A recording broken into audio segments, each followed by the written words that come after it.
The late afternoon sun hung low over the small southern town of Riverview, painting the streets with warm golden hues as Frank Moore shuffled down the cobblestone path leading to the park. At 65, Frank's steps were slower, his once broad shoulders slightly stooped under the weight of years. Yet his presence commanded quiet respect. A decorated Vietnam veteran and retired school teacher, Frank had spent decades building a reputation as a man of honor, a mentor, and a pillar of the community. Frank had just left the Riverview Veterans Hall where he had been sharing coffee and laughs with old comrades. It was a cherished routine, a small respite from a life filled with quiet reflection. But as Frank walked through the park, something unusual caught his eye. A crowd was gathering near the fountain in the town square. At the center of the commotion stood Officer Roger Harlow. Known for his imposing build and infamous temper, Harlow was a man who carried his authority like a club, wielding it recklessly. His voice carried across the square, sharp and biting, as he loomed over a young man barely out of his teens. The boy, tall and wiry and visibly nervous, stood rigid, clutching a backpack close to his chest. Frank stopped in his tracks, his sharp brown eyes narrowing as he observed the interaction. Harlow's reputation preceded him. He was notorious for escalating minor disputes into full-blown altercations, particularly when dealing with Riverview's black residents. Stories of his aggression were whispered among the townsfolk, but seldom acted upon. The tension was palpable. The young man, sweating under the weight of Harlow's glare, stammered as he tried to explain himself. Frank couldn't hear the exact words, but the fear etched into the boy's features spoke volumes. "Get your hands out of your pockets," Harlow barked, his hand resting on the holster of his service weapon. The crowd of onlookers shifted uncomfortably, their murmurs growing louder. No one moved to intervene. Fear and apathy held them in place. But Frank couldn't just stand by. Something deep within him stirred, a moral compass forged in the crucible of war and tempered by years of standing up for what was right. "Excuse me, officer," Frank called out as he approached, his voice calm but firm. "What seems to be the problem here?" Harlow turned sharply, his face twisting into a scowl as he locked eyes with Frank. "This doesn't concern you, Moore. Keep walking." Frank ignored the command, stepping closer. He addressed the young man first. "Are you all right, son?" The boy hesitated, glancing nervously at Harlow before nodding. "Yes, sir, I said keep walking, Moore." Harlow's voice rose, his irritation evident. He squared his shoulders, making a show of his authority. "This is police business." Frank stood his ground, his calm demeanor unwavering. "I'm just making sure everything's handled fairly, Officer Harlow. No harm in that, is there?" The crowd grew quieter, their attention fully fixed on the confrontation. Harlow's jaw tightened as he stepped closer to Frank, his towering frame casting a shadow over the older man. "You're interfering with an investigation," he growled. "You don't want to do this." Frank looked up at Harlow, unflinching. "I've seen enough of the world to know when something's about to go sideways. Let the boy go if he hasn't done anything wrong." Harlow's face reddened with anger. The challenge to his authority in front of a crowd was too much for him to bear. He took a step forward, shoving Frank hard in the chest. Frank stumbled back but quickly regained his footing. The murmurs in the crowd turned into audible gasps. "Don't make me ask you again," Harlow said, his voice dripping with menace. Frank steadied himself, the fire of a younger man flashing in his eyes. "You need to calm down, son," he said quietly. "This isn't the way." But Harlow wasn't listening.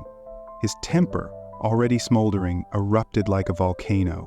Without warning, he swung his fist, striking Frank squarely in the face.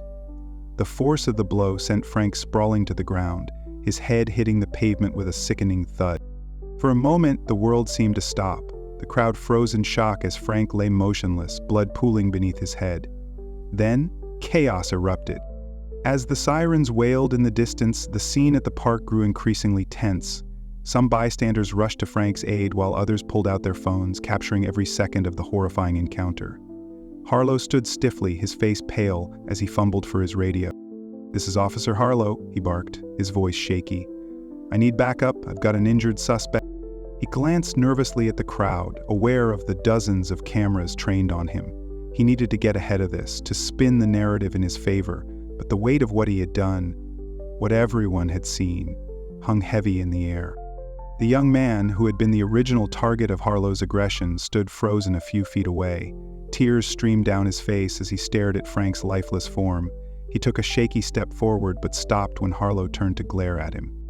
"Stay where you are," Harlow snapped, his voice cracking. The paramedics arrived moments later, their movements swift and efficient as they worked to stabilize Frank. One of them, a woman with kind eyes and a steady hand, checked his pulse. "He's alive, but barely," she said to her partner. "Possible brain trauma. We need to move him now." As they loaded Frank onto the stretcher, the crowd parted to let them through. Whispers rippled through the onlookers, a mixture of disbelief, anger, and sorrow. Frank Moore was more than just a veteran. He was a friend, a mentor, a symbol of integrity. And now, he was fighting for his life because of a man who was supposed to protect the community. Hours later, at Riverview General Hospital, Frank was in critical condition. The doctors worked tirelessly, but the prognosis was grim. The blow to his head had caused significant swelling in his brain, and he had slipped into a coma. His son, Caleb Moore, arrived shortly after receiving the call. Caleb was no ordinary man. At 32, he was a prominent civil rights attorney with a reputation for taking on high-profile cases of police misconduct. Tall and broad-shouldered, with piercing eyes and a commanding presence, Caleb had inherited his father's sense of justice and determination. As he stood by Frank's bedside, his heart ached. The sight of his father, a man who had always been larger than life, lying so still and fragile, was almost too much to bear. Caleb gently took his father's hand, his voice trembling as he spoke. "I'm here, Dad. I'm going to make this right, I promise." But Caleb wasn't just grieving. Beneath his pain burned a fire, a relentless drive to uncover the truth and hold those responsible accountable. He had seen too many cases like this, where officers abused their power and faced little to no consequences. This time it was personal. Back at the police station, Harlow sat alone in the locker room, his hands shaking as he stared at the floor. The adrenaline from the confrontation had worn off, leaving behind a gnawing sense of dread. He had screwed up, badly, and he knew it. The police chief, Edward Walters, stormed into the room, slamming the door behind him. "What the hell were you thinking, Harlow?" he demanded, his voice a mix of anger and panic. "Do you have any idea what you've done?" Harlow looked up, his face pale. "It got out of hand, Chief. He wouldn't back off, and now we have a decorated veteran in a coma and half the town calling for your head," Walters interrupted. "There's video, Harlow. This isn't going away." Harlow's stomach twisted as he realized the full extent of his predicament. The videos circulating online were damning. His actions were there for everyone to see. There would be no spinning this, no sweeping it under the rug. By the next morning, the story had gone viral. News outlets picked up the footage, and the headlines were scathing. "Decorated veteran assaulted by officer in Riverview." Protests erupted outside the police station, with residents demanding justice for Frank Moore. Caleb stood on the courthouse steps, addressing a crowd of reporters. His voice was steady, but his anger was unmistakable.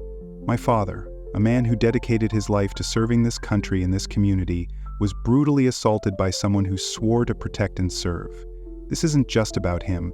This is about a system that allows officers like Harlow to act with impunity. That ends now." As Caleb's words echoed across the square, the crowd erupted into cheers. But Caleb knew the fight was just beginning. Behind the scenes, he and his legal team were gathering evidence, preparing to dismantle the corrupt system that had allowed this to happen. What Caleb didn't yet know was just how deep the corruption ran, and how many lives would be forever changed before the fight for justice was over. The ambulance carrying Frank sped away, its sirens fading into the distance as the small crowd dispersed, murmuring among themselves.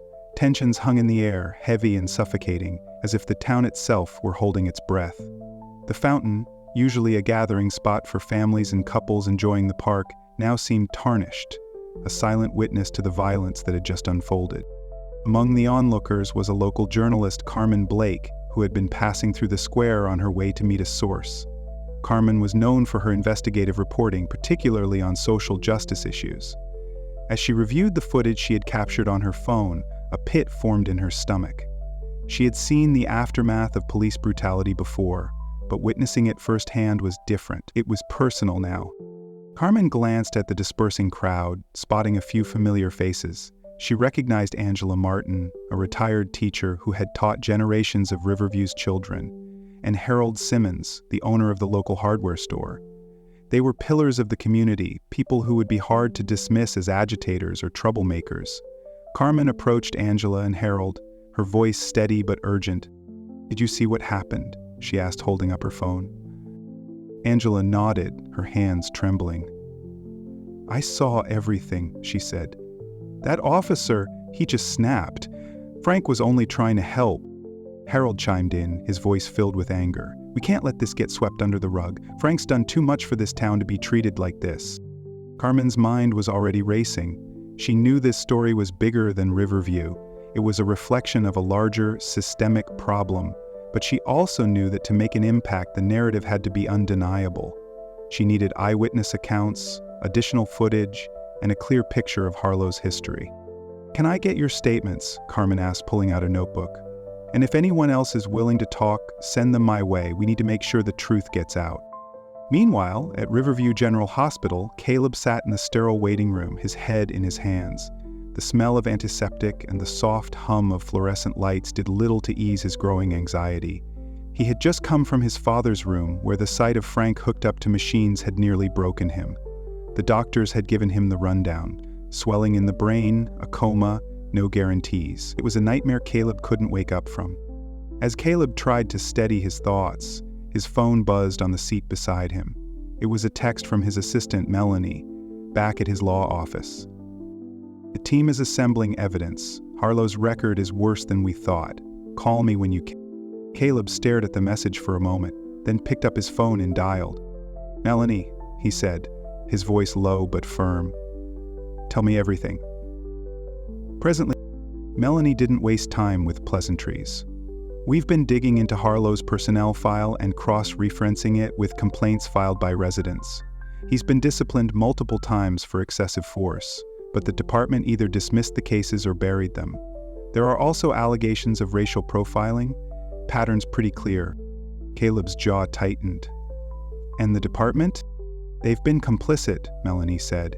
"There's a history of complaints against officers in Riverview, especially in black neighborhoods. Most of them never made it past the review board. It's a classic case of systemic cover-up." Caleb's grip on his phone tightened.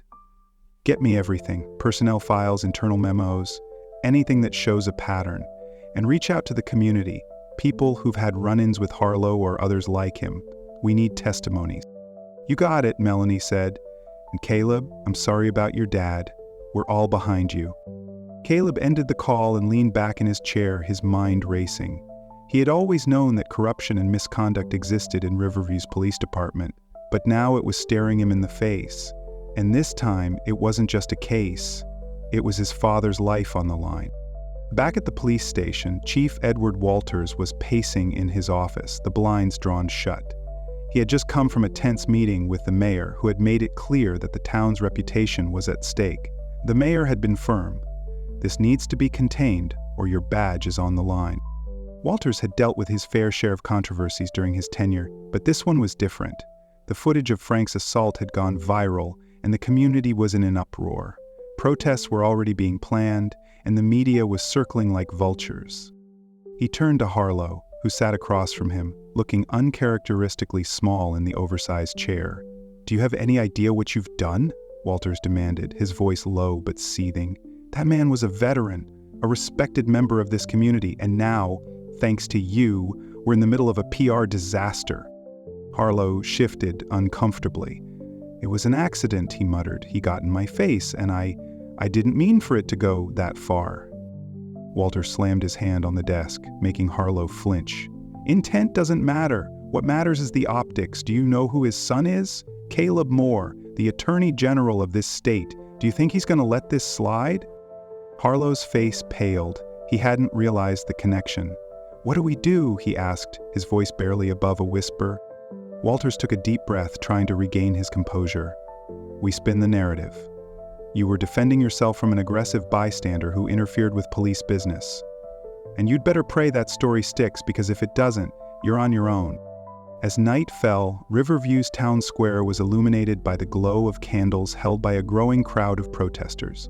Signs bearing slogans like "Justice for Frank" and "Stop Police Brutality" were raised high as chants echoed through the streets.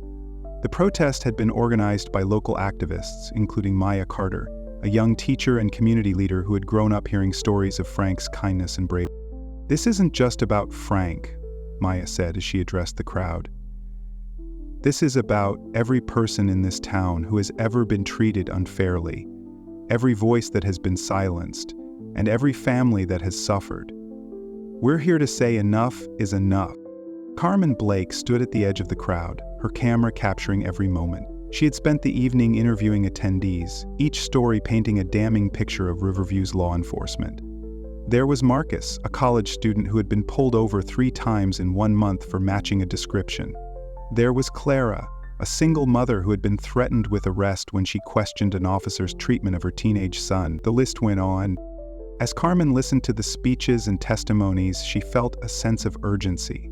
This wasn't just a story, it was a movement, and she was determined to ensure that the voices of Riverview's residents were heard far beyond the town's borders. Inside the hospital, Caleb sat beside his father's bed, his hands clasped tightly together. The rhythmic beeping of the machines was the only sound in the room, a constant reminder of the fragile line between life and death. "I'm going to get justice for you, Dad," Caleb said softly, his voice breaking. "But I need you to fight.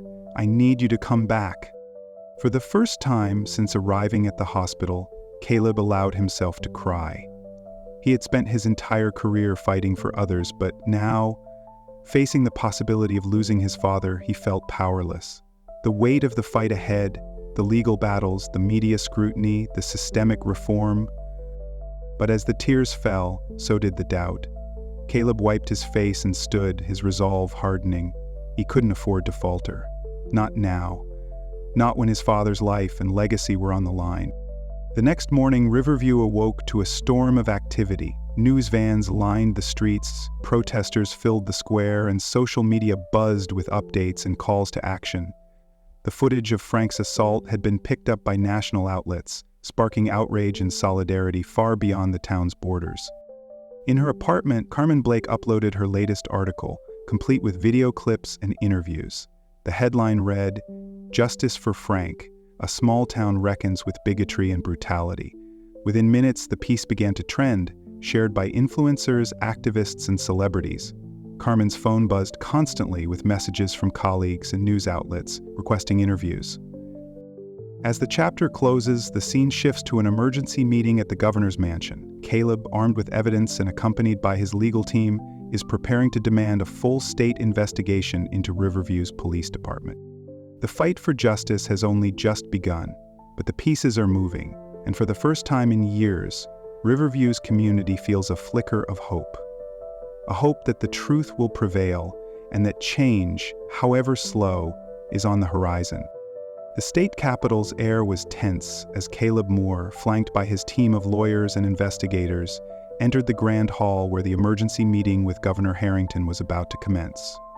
Caleb had been in this room before, arguing cases and discussing legislation, but this time was different. This wasn't just another case, this was personal.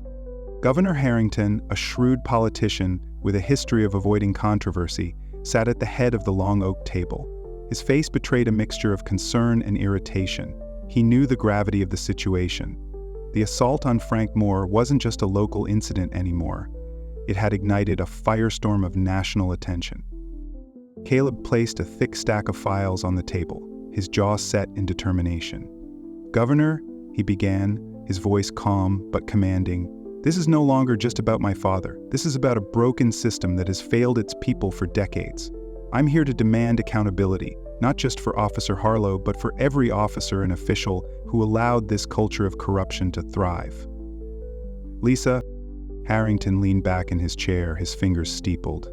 "And what exactly are you asking for, Caleb? A full-blown investigation? Do you realize what that would entail? The political fallout alone?" "With all due respect, Governor," Caleb interrupted, his tone sharp. "The political fallout is nothing compared to the fallout families like mine have endured for years. I have evidence. Detailed records of complaints against Harlow and others like him. I have testimonies from victims, internal memos that were swept under the rug, and video footage that has the entire nation watching. If you don't act, I will take this to the federal level." And the room fell silent. Harrington's advisors exchanged uneasy glances, knowing the governor was cornered. After a long pause, Harrington sighed. "Fine, we'll open a state investigation, but you'd better have more than just accusations, Caleb. I can't risk this turning into a political circus." Caleb nodded, his expression unyielding. "You'll get everything you need, Governor. I won't rest until justice is served." Back in Riverview, the town was buzzing with both fear and hope. The protests had grown larger, drawing people from neighboring towns and even cities. Activists, journalists, and curious onlookers flooded the streets, turning Riverview into a microcosm of a national movement. The chant of "Justice for Frank" echoed through the air, accompanied by signs demanding accountability and reform. Maya Carter stood on a makeshift stage in the town square, addressing the crowd with a fiery passion that belied her calm demeanor. She had become one of the movement's most visible leaders, her speeches galvanizing the community and drawing attention to the systemic issues plaguing. "We stand here today not just for Frank Moore," Maya declared, her voice amplified by a portable speaker. "We stand for every person who has been silenced, for every family that has suffered, and for every community that has been left to fend for itself. This is our moment to demand change." The crowd erupted in cheers, their energy electrifying. Among them was Carmen Blake, who had been tirelessly documenting the events. Her articles had become a rallying cry, shared by activists and celebrities alike. But as Carmen scanned the crowd, her journalist's instinct told her there was more to uncover, something deeper that hadn't yet come to light. Meanwhile, inside the Riverview Police Department, tension was at an all-time high. Chief Walters sat in his office, his face pale and drawn. The department was under siege, with investigators combing through records and interviewing officers. Each knock on his door sent a jolt of anxiety through him as he wondered which piece of damning evidence would surface next. Officer Harlow was nowhere to be found. After being placed on administrative leave, he had retreated to his sister's house in a neighboring county, avoiding the media and the wrath of the community. But isolation did little to ease his growing paranoia. He knew his days were numbered. As Harlow sat in the dimly lit living room, nursing a bottle of whiskey, his phone buzzed with a message from an unknown number. "They're coming for you. Meet me at the old quarry, midnight." Harlow's hands shook as he read the message. He didn't recognize the number, but the urgency in the text sent a chill down his spine. Desperate and out of options, he decided to go. At the quarry, the air was thick with tension. Harlow arrived just before midnight, his headlights cutting through the darkness. He stepped out of his car, his eyes darting around nervously. A shadow emerged from the edge of the quarry, a figure cloaked in darkness. "You're late," the figure said, their voice low and gravelly. "Who the hell are you?" Harlow demanded, his voice tinged with fear. "Someone who can help you," the figure replied, stepping closer. In the dim moonlight, Harlow could just make out their face, a former officer who had left the force years ago under suspicious circumstances. "You're screwed, Harlow," the man continued, "but you're not the only one. The department's dirty, and you're the scapegoat. If you go down, they're going to bury you with everything they've got." Harlow's heart raced. "What are you saying, that I should just roll over and take it?" "No," the man said, his voice sharp. "I'm saying you need to fight back. I have evidence, stuff that'll expose the entire department, but if you want it, you're going to have to trust me." The next morning, Caleb received a call from Carmen. "Caleb, I think there's more to this than we realized," she said, her voice urgent. "I've been following a lead, and it looks like someone inside the department might be ready to blow the whistle. If we can get to them before Harlow does, we might uncover something big." Caleb's mind raced. A whistleblower could be the key to breaking the case wide open. "Do you know where to find them?" he asked. "I'm working on it," Carmen replied, "but we need to move fast. If Harlow gets to them first, we could lose everything." As the investigation intensified, tensions within the police department reached a boiling point. Officers who had long turned a blind eye to corruption now found themselves under scrutiny, their every action dissected. Whispers of a blue wall of silence began to crumble as the weight of the evidence became too much to ignore. In the midst of the chaos, a young officer named Daniel Reyes stepped forward. Reyes had joined the force with dreams of serving his community, but he had quickly become disillusioned by the department's culture. Now, faced with the chance to do the right thing, Reyes decided to come clean. He reached out to Carmen, agreeing to meet in a quiet corner of the town library. As they sat across from each other, Reyes's hands trembled, but his voice was steady. "They've been covering for Harlow for years," Reyes said, sliding a folder across the table. "These are internal memos, complaints, and reports that were buried. It's all there." Carmen's eyes widened as she flipped through the documents. This was it, the smoking gun they needed to expose not just Harlow, but the entire department. "Why are you doing this?" she asked, her voice soft. Reyes hesitated, then said, "Because it's the right thing to do. Frank Moore didn't deserve what happened to him, and neither did anyone else."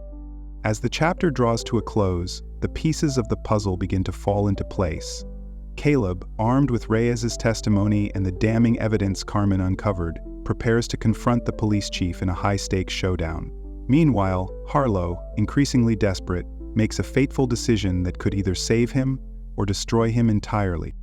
The storm is far from over, but the tides are shifting, and as Riverview braces for the battles ahead, one thing becomes clear: the fight for justice is just beginning. As the whistleblower's testimony reached Caleb's desk, the weight of its revelations began to settle over him like a storm cloud. Reyes's courage to step forward had handed them a trove of irrefutable evidence, but it also exposed new layers of corruption that stretched far beyond Officer Harlow. Caleb's legal team worked tirelessly to cross-reference the reports Reyes had provided with the other evidence they had gathered. What emerged was a damning picture of an entrenched system where misconduct wasn't just ignored, it was actively protected. Meanwhile, outside the police department, the protesters' chants grew louder with each passing day. The community that had once whispered their grievances behind closed doors now filled the streets, demanding change with a fervor that even the most cynical observers couldn't ignore. Mothers holding pictures of their sons who had suffered at the hands of the police, veterans like Frank Moore's friends standing shoulder to shoulder, and even local clergy joined the cause. The movement had taken on a life of its own, fueled by both outrage. Caleb, ever the tactician, knew the time had come to expand the battlefront. He met with leaders of the movement, including Maya Carter and Pastor Eli Reynolds, in a private strategy session held at a local church. The room was packed with energy, but also a simmering tension. Everyone understood the stakes. "We have enough to indict Harlow and shake the department to its core," Caleb began, addressing the group as he stood in front of a simple wooden podium. "But this fight is about more than one officer. If we want real change, we need to think bigger." Maya leaned forward, her eyes intense. "Bigger how? The community is ready to act. Tell us what we need to do." Caleb glanced at Pastor Reynolds, who nodded in silent agreement. "We need to pressure the state legislature. The governor has agreed to an investigation, but investigations can be buried. We need laws, binding reforms that dismantle the structures enabling this corruption." "And how do we get the legislature to listen?" Maya asked, her voice tinged with skepticism. "They've ignored us for years." "We make it impossible for them to ignore us," Caleb said firmly. "We mobilize the protests, not just here but across the state. We leverage the media to expose not just Harlow but the systemic failures we've uncovered. And we show them that this movement isn't going away." The room erupted into a flurry of discussion. Ideas were thrown out, debated, and refined. By the end of the meeting, they had a plan, a coordinated strategy to take the fight beyond Riverview and into the halls of power. As Caleb and his team worked on the legal and legislative front, Carmen Blake continued her investigative reporting. The whistleblower's files revealed a pattern of misconduct stretching back over a decade, implicating not just officers but also high-ranking officials within the department. Carmen's articles became must-reads, shared widely on social media and cited by national outlets. Her work didn't just inform, it ignited action. But with the growing attention came risks. Late one night, as Carmen sat in her small apartment piecing together her next story, a loud thud startled her. She froze, her heart racing. The sound came again, this time louder, a deliberate knock at her door. She grabbed her phone and approached cautiously. "Who is it?" she called out, trying to keep her voice steady. Silence.